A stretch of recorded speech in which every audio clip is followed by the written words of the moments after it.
राधे राधे, जय श्री कृष्ण। कैसे हैं आप सभी? आशा करते हैं आप सब अच्छे होंगे कान्हा जी की कृपा से।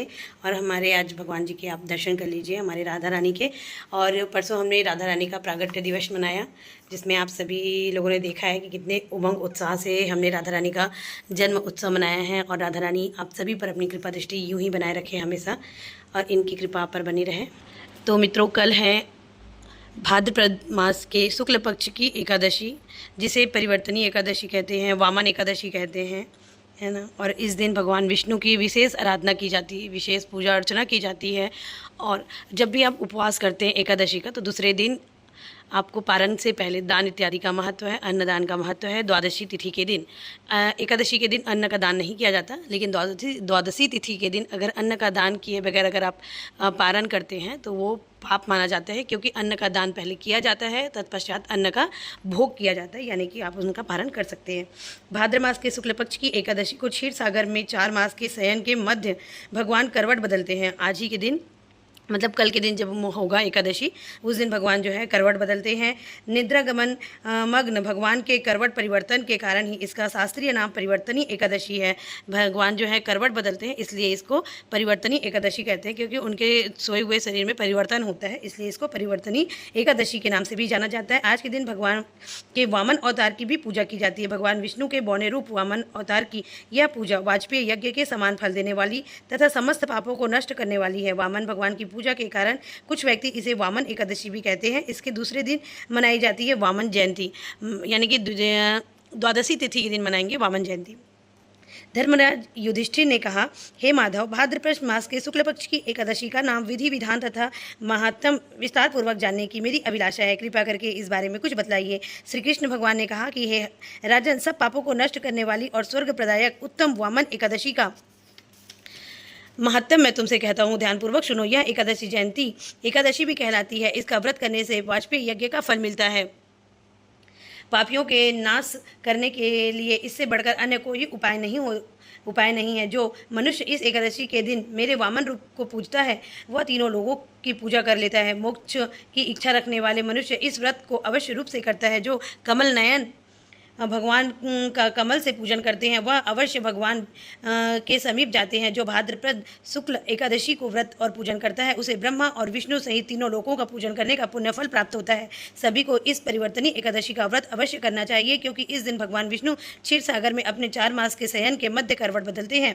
भगवान के ये वचन सुनकर युधिष्ठिर बोले कि हे भगवान, मुझे अति जिज्ञासा हो रही है कि संपूर्ण सृष्टि का संचालन करते हुए आप किस प्रकार सोते हैं और करवट लेते हैं। किस प्रकार राजा बलि को आपने वचन में बांधा और वामन रूप रखकर क्या क्या लीलाएं की। आपके करवट बदलने के उपलक्ष्य में हमको क्या करना चाहिए, यह बातें आपको विस्तार पूर्वक मुझसे कहिए। श्री कृष्ण ने कहा कि हे राजन, अब आप सब पापों को नष्ट करने वाली इस कथा को ध्यानपूर्वक सुनिए। देखिए, आज के दिन की कथा मैं आप सभी से कहने जा रही हूँ। आप लोग ध्यान लगा करके सुनिए। हाथ में आप फूल ले लीजिए, क्योंकि आज के दिन चावल वर्जित रहता है कथा सुनने के लिए। और आज के दिन की पूजा किस प्रकार की जाती है, ये भी मैं आपको शॉर्टकट बता देती हूँ। आज की पूजा विष्णु भगवान की विशेष आराधना से होती है। वैसे तो सभी एकादशियों में भगवान विष्णु की विशेष कृपा होती है और उसी दिन उनकी पूजा की जाती है, लेकिन आज के दिन की पूजा जो है वामन रूप की पूजा होती है भगवान विष्णु की परिवर्तनी एकादशी के दिन। इसलिए तो पहले भगवान की विशेष पूजा कीजिए, चंदन कुमकुम लगाइए, और उनको, अगर आपके पास विग्रह है लड्डू गोपाल के या फिर लक्ष्मी नारायण भगवान के, तो आप उनका अभिषेक कीजिए पंचामृत से। उसके बाद आप भगवान को भोग लगाइए, और फिर भगवान को भोग लगाने के बाद जो भी आपके पास फलाहारी भोग है वो भी आप लगा सकते हो। भगवान उपवास नहीं करते, इसलिए भगवान को आप रोजाना की भांति भी रोज के नियमित रूप से आप उनको भोग अर्पण कर सकते हो। दक्षिणा रखिए भगवान के लिए यथासंभव। उसके बाद आप कथा सुनिए फूल लेकर के हाथों में। तो चलिए मैं भी आपको कथा सुनाती हूँ, आप लोग भी फूल लेकर के कथा सुन लीजिए। अगर नहीं सुन पाते, नहीं पढ़ पाते, तो मेरी जो यूट्यूब में है, अभी जो मैं आपको कथा सुना रही हूँ, मेरी कथा भी आप सुन सकते हो। किसी भी माध्यम से आप कथा सुनना है आपको, बस ये याद रखिए। तो चलिए कथा शुरू करते हैं। त्रेता युग में बलि नामक एक दैत्य मेरा परम भक्त, अत्यंत दानी, सत्यवादी तथा ब्राह्मणों का सेवक था। यज्ञों के प्रभाव से उसने इंद्रादि सब देवताओं की जीत लिया।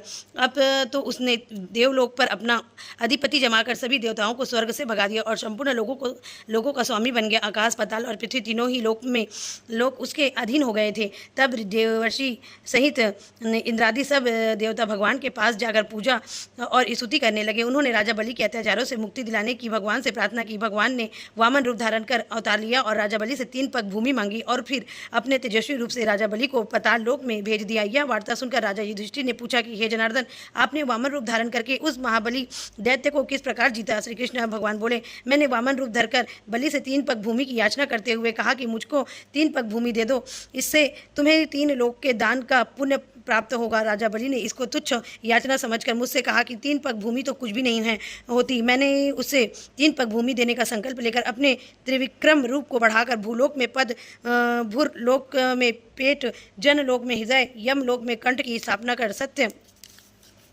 लोक में मुख, उसके ऊपर मस्तक स्थापित किया। सूर्य, चंद्रमा आदि सब ग्रहों, योग, नक्षत्र, इंद्रादि देवताओं और शेष आदि सब नाग गणों ने विधिवत प्रकार से वेद सूक्तों से प्रार्थना की। 2 पग नापने के बाद मैंने राजा बलि का हाथ पकड़कर कहा कि हे राजन, एक पद से पृथ्वी और दूसरे पद से स्वर्गलोक पूर्ण हो गए, अब तीसरा पैर कहाँ रख लूँ?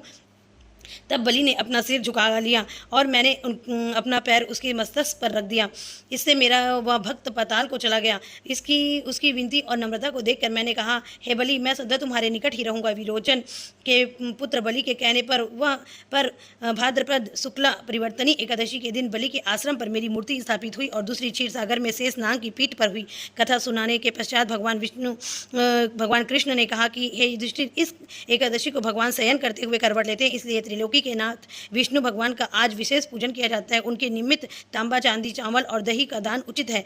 रात्रि को जागरण अवश्य करना चाहिए। जो इस प्रकार व्रत करते हैं वे सब पापों से मुक्त होकर स्वर्गलोक जाते हैं। उनका चंद्रमा के समान निर्मल यश संसार में फैलता है। जो पापों को नष्ट करने वाली इस कथा को पढ़ते हैं अथवा सुनते हैं उनको भी 1000 अश्वमेघ यज्ञ का फल मिलता है। बोलो एकादशी महारानी की जय, विष्णु भगवान की। आशा करती हूँ आप सभी को एकादशी महात्म्य और कथा सुन करके आनंद आया होगा और सभी इस विधि से पूजन याचन कीजिए। भगवान विष्णु की विशेष कृपा आप पर बनी रहे। राधे राधे। फिर मिलती हूँ नए वीडियो में।